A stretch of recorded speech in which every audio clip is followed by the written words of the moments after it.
Shalom, saudaraku di dalam nama Tuhan Yesus Kristus. Bertemu lagi dengan saya, Pendeta Novel Saragi. Firman Tuhan yang menyapa kita pada saat ini tertulis dalam Mazmur pasal yang ke-32, ayatnya yang ke-8 sampai ayatnya yang ke-11. Namun ada baiknya kita bersatu dulu di dalam doa. Bapa di dalam sorga, terima kasih Tuhan buat anugerah-Mu, kasih setia-Mu yang selalu hadir dalam kehidupan kami. Tuhan Yesus yang baik, satu kerinduan kami mau dengaran akan firman-Mu. Maka berfirmanlah Engkau Tuhan, sebab kami siap untuk menerimanya. Amin.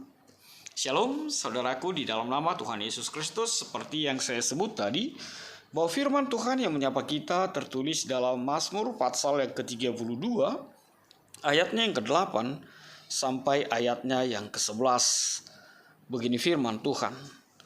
Aku hendak mengajar dan menunjukkan kepadamu jalan yang harus kau tempuh. Aku hendak memberi nasihat, mataku tertuju kepadamu. Janganlah seperti kuda atau bagal yang tidak berakal, yang kegarangannya harus dikendalikan dengan tali les dan kekang. Kalau tidak, ia tidak akan mendekati engkau. Banyak kesakitan diderita orang fasik, tetapi orang percaya kepada Tuhan dikelilinginya dengan kasih setia. Bersukacitalah dalam Tuhan dan bersorak-soraklah. Hai orang-orang benar, bersorak-sorailah. Hai orang-orang jujur. Demikian firman Tuhan. Saudara-saudara yang diberkati dalam nama Tuhan Yesus Kristus, begitu bahagianya ketika kita diampuni, ketika kita dimaafkan akan setiap kesalahan kita, akan setiap keperdosaan kita. Ya, mungkin kita pernah punya salah, lalu orang lain memaafkan. Atau ketika kita mengingat masa kecil kita punya salah, lalu mama kita atau papa kita mengampuni dan memaafkan kita. Pasti sukacitanya begitu luar biasa sekali. Hal itu juga ternyata dialami oleh Daud ketika dia mengimani bahwa dosanya telah diampuni Tuhan, bahwa kesalahannya Tuhan ampuni, Tuhan maafkan. Dan itu menjadi sukacita yang luar biasa bagi seorang Daud. Kita tahu bagaimana Daud dengan kejahatannya, dengan keberdosaannya. Padahal kita tahu jauh sebelumnya Daud merasa tidak nyaman, Daud merasa tidak tentram, Daud merasa tidak tenang. Karena dia selalu berada di dalam keberdosaan itu, feeling guilty itu. Perasaan berdosa, perasaan bersalah itu menggerogotinya. Tapi pada saat ini firman Tuhan ini adalah sebuah ungkapan yang luar biasa sekali. Bahwa Daud mengimani Tuhan telah mengampuninya. Oleh sebab itu firman Tuhan di ayat yang ke-11 ini menjadi sukacita yang luar biasa sekali. Bahkan tema kita juga mengantar kepada situasi ini. Bersukacitalah dalam Tuhan dan bersorak-soraklah. Hai orang-orang benar, bersorak-sorailah. Hai orang-orang jujur. Begitulah sukacitanya seorang Daud dan begitulah sukacitanya kita ketika dosa kita diampuni. Kesalahan kita dimaafkan oleh Tuhan. Bahkan Yesus mau dan mampu disalibkan hanya untuk pengampunan akan setiap dosa dan kesalahan kita. Lalu kita melihat firman Tuhan pada saat ini semakin begitu luar biasa sekali menguatkan kita. Apa itu? Ternyata Daud ingin berkata, ingin menunjukkan bahwa sikap orang yang telah diampuni dosa-dosanya, sikap orang atau tindakan orang yang percaya bahwa dosanya telah Tuhan maafkan, hendaklah juga menjadi pribadi yang tergerak untuk mengajarkan, bahkan untuk melakukan, bahkan untuk berada di dalam situasi pengampunan itu. Sebab memang Daud ingin mengatakan bahwa ketika dosamu ada, bahwa ketika kesalahanmu ada, tidak terbuka jalan untuk pengampunan yang bersumber dari Tuhanmu.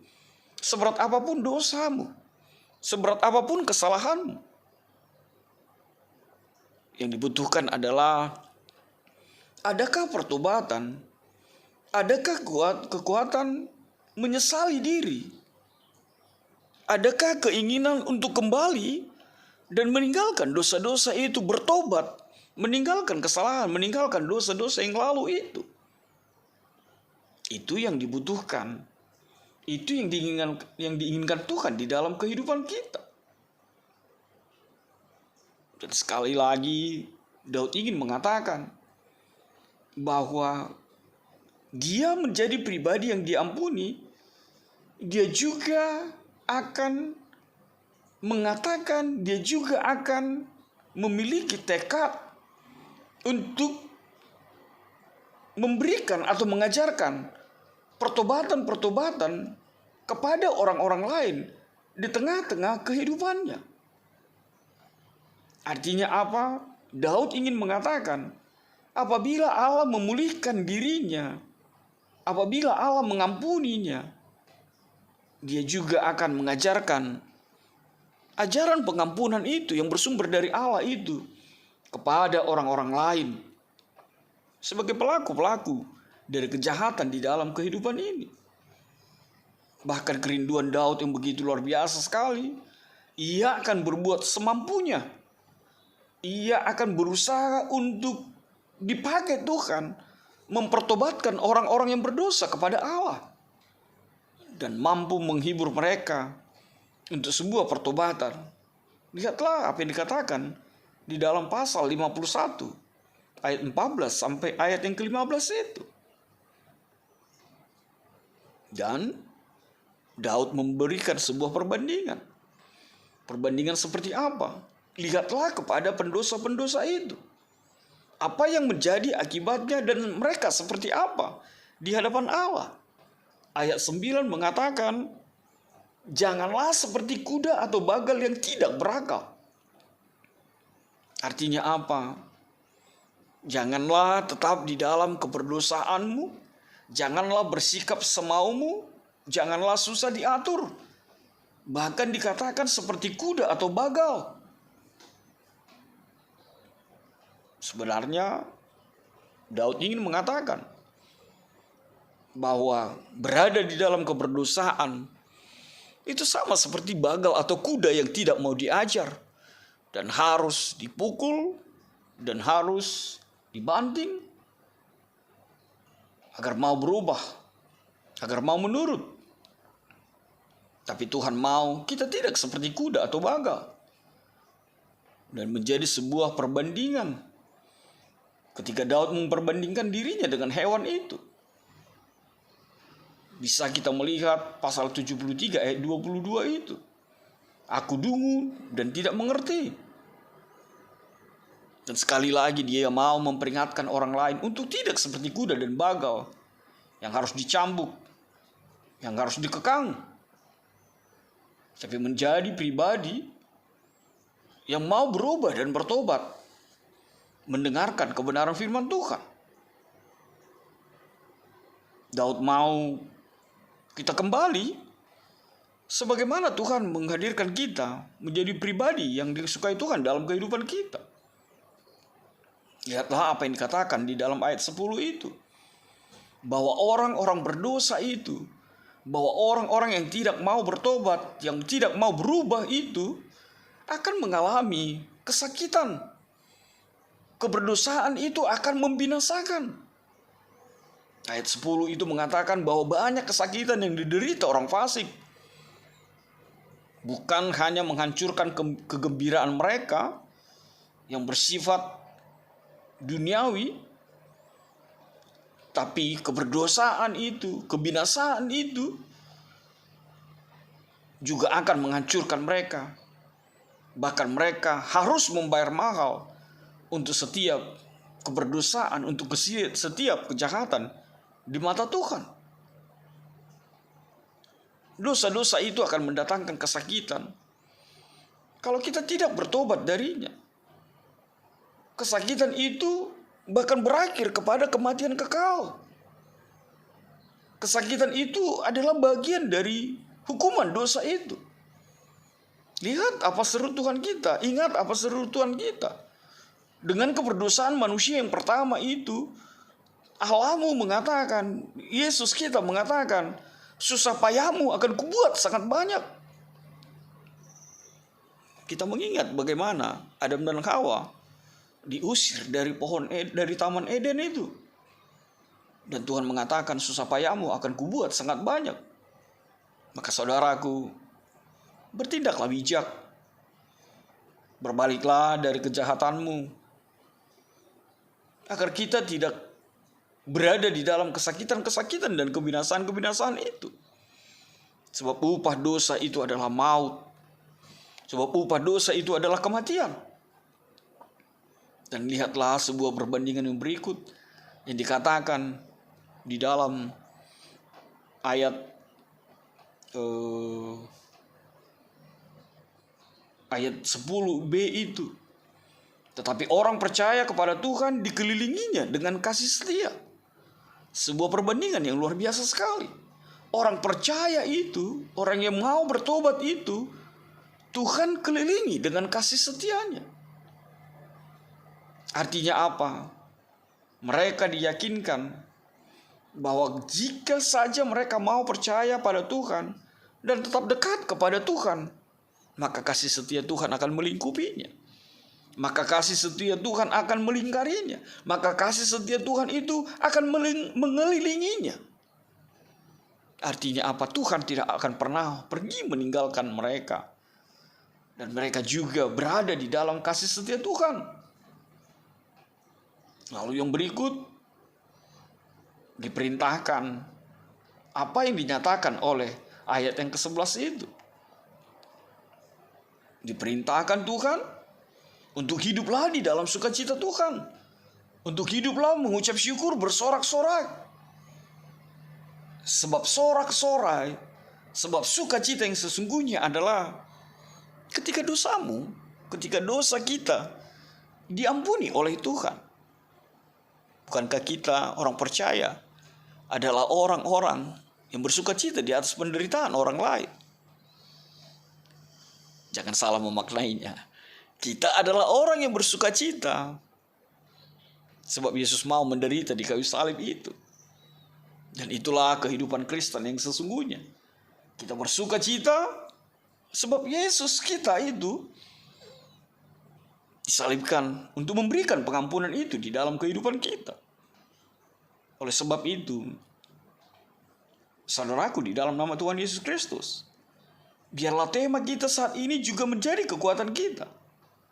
Sehingga orang-orang melihat, hingga orang-orang fasik, orang-orang berdosa itu melihat bahwa hanya orang-orang benar, bahwa hanya orang-orang yang diampuni, bahwa hanya orang-orang yang merasakan pengampunan itu yang mampu untuk bersukacita, yang mampu untuk bersorak-sorai di dalam Tuhan, dan hidupnya selalu bersekutu dengan Tuhan, dan hidupnya penuh dengan penghiburan yang menyenangkan di dalam Tuhan.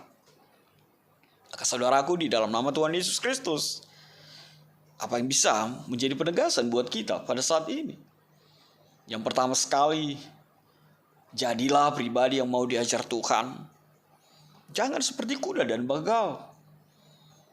Dan berakhirlah juga menjadi pribadi yang mengajar agar orang lain juga bertobat meninggalkan dosa-dosa dan kesalahannya. Yang kedua, benar, gak satupun kita di dunia ini yang tidak berdosa. 1 Yohanes 1 ayat 9 mengatakannya. Namun sadarilah, baliklah kepada Tuhan. Jangan tunggu sampai Tuhan marah. Toh kita bukan kuda, kita bukan hewan yang harus dicambuk, yang harus dipukul. Maka bertobatlah. Seperti sepenggal lirik lagu itu yang mengatakan, bertobatlah dan balik pada Yesus. Bertobatlah dan balik pada Yesus. Lalu apa yang ketiga? Lihatlah sekitarmu. Tidak ada kebahagiaan di dalam hidup orang fasik. Tidak ada kebahagiaan di dalam hidup orang berdosa. Kalau ada pun kebahagiaan dalam diri mereka, itu adalah kebahagiaan yang semu. Dan akhirnya mereka akan mendapatkan kebinasaan, bahkan kematian kekal. Yang keempat, kebahagiaan yang terbesar di dalam hidup ini adalah seperti yang saya sebut tadi, ketika dosa kita diampuni. Dan itu memampukan kita untuk bersorak-sorai dan memuji Tuhan. Sebab kita tahu pengampunan itu, pertobatan itu semua hanya karena anugerah Tuhan semata, bukan karena kuat dan hebat kita. Amin. Tuhan memberkatimu. Kita bersatu dalam doa. Bapa di dalam sorga, terima kasih Tuhan Yesus buat kebenaran firman-Mu. Biarlah firman-Mu menjadi kuat setiap kami. Kami kembali meninggalkan dosa-dosa kami. Kami kembali kepada Tuhan. Dan biarlah pengampunan itu menjadi milik kami yang seutuhnya. Terima kasih Tuhan Yesus. Dalam kasih-Mu, penyahkanlah virus-virus ini. Amin.